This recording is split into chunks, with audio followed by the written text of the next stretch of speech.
Hello and welcome. This is rooflemonger.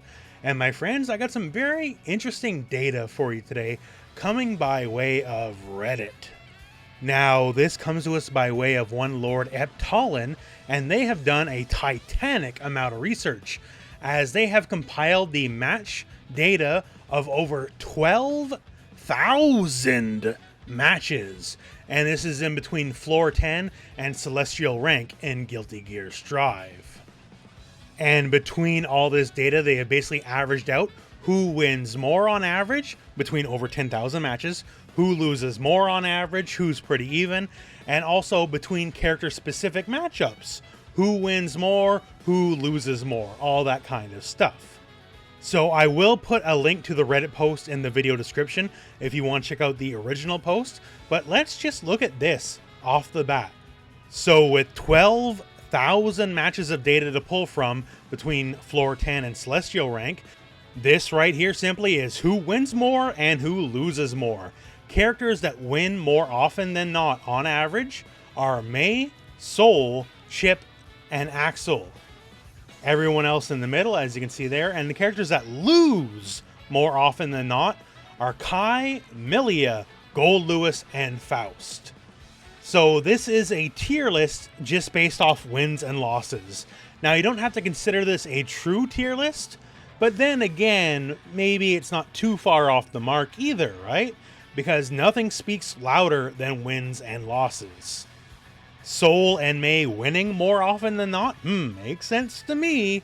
Gold Lewis and Faust losing more often than not? Sadly, that also kind of checks out. Now, we're going to go to the greater number list here in a moment, but I do want to say none of these are overwhelming.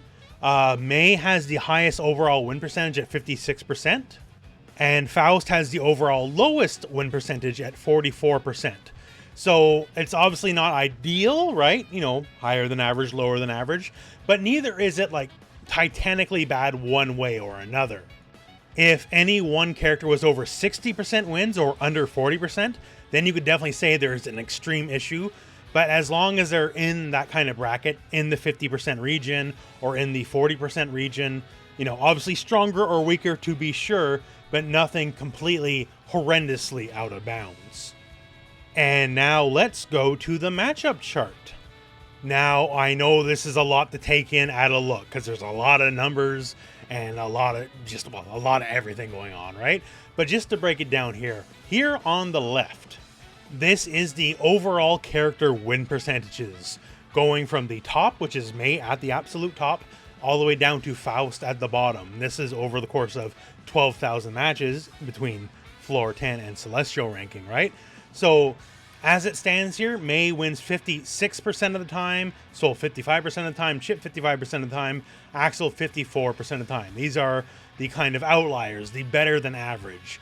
Then going through Leo to Nagoriyuki, they're 51% to 49%, so pretty much 50-50 across the board, not counting specific matchups, because we do have specific matchup notes for sure. And at the bottom here, starting 47% win rate, going down to 44% win rate, we have Kai, Milia, Gold Lewis, and Faust. So these are win percentages throughout the cast, and who wins more and who loses more. Now here's the real meat and potatoes of the chart here. The character versus character matchups. Who wins more versus who loses more versus who. You can see the gradations here on the side. So if the number is a 5 or -5, that means the character win-loss ratio is extreme. The one character would be winning over 75% of their games, and the other one would struggle to win 25% or less of those games. Now, thankfully, we only have one example of that exact extremity, and that is Axel versus Gold Lewis. So Axel wins over 75% of the time in this matchup.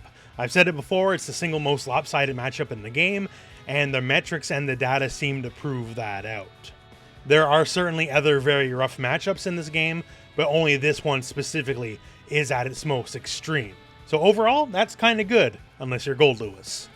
Moving onwards, a 4 is basically a 7-3 matchup, A 3 and 2 are basically different variations of the 6-4. A 3 is a much stronger than a 2, obviously. And a 1 is basically just slight advantage matchup. And 0, hey, it's basically even. And the red, the negatives, it's the inverse of the green. So that all said, now you know, here is the chart in its fullness. So you can easily pick out whatever specific matchup you want to look for. But just a couple that catch my eye I would like to speak about. First, for Mei, I do find it kind of funny. Apparently, Mei just totally runs over Axel. But some of the stuff that surprises me here is Mei has a pretty decent win percentage chance against Ramlethal. And I never would have really thought it that way. But the real surprising thing to me is Mei and Potemkin have an even match. Me personally, as a Potemkin player, I've always really struggled against Mei, but maybe that's just a me thing. Who knows, right? Even if I personally have had my struggles, the stats seem to bear it out that overall Mei and Potemkin seems to be an even match. For someone like Sol, yes, obviously Sol is definitely a lot more green than red, right? But there is some red. Going by the numbers, it would seem Sol has a slight disadvantage against Axel. And I would have thought it would be the other way around, if anything, right? Because Axel, once he gets run over, as the numbers prove with Mei, it's kind of hard to get through, but it would seem Axel has a slight advantage over Sol. Now, another thing I find very interesting. We see here Sol has a slight negative here, -2 against Nagoriyuki. So it's about a solid 6-4 match in Nagoriyuki's favor, going by the numbers. And that's another one I would have found a little surprising. I would just assume it'd be even, all things being equal, but guess not. And the most surprising thing with Sol, even though it's a very slight, 55 to 45, he does seem to have a slight losing record against Gold Lewis. Now, for myself, as a Gold Lewis player as well, I'm honestly not scared of Sol at all. Like, there's a lot of characters I'm scared of because most matches suck real bad for Gold Lewis, but Sol isn't one of them. So I find that kind of funny that Sol, who's definitely considered the overall best character in the game, has a losing matchup, even if it is very slight, against what is potentially the worst character in the game. As far as someone like Chip goes, seems to be eating pretty good, only has one by the numbers losing match, and everything else is either even or advantage. And now let's go to the other side of the equation here, all the way at the bottom. Let's look at Faust. It's just overwhelmingly bad in losing matches. In fact, there's only 2 positive matches. One is against Zato, and the other one is against Nagoriyuki, of all people. I played Nagoriyuki versus Faust more than a few times, and I can't say I've ever felt disadvantaged as Nagoriyuki in any specific way, although, hey, well, the numbers are there. The numbers are the numbers, and that is how they bear out. But yeah, once again, here is the full chart. Lots of stories to be told here. And we do have the balance patch coming later this week, so perhaps a lot of these stories can definitely be changing up in one way or another. I guess time will tell. So once again here, thanks, big ups to Lord Eptalin for compiling all this data and putting it into a very easy to read format. If you want to check out the original link, it'll be in the video description below. And otherwise, well, I guess that's the end of this video. So thank you very much for watching. Hope this video has found you well. Go out and play some Guilty Gear.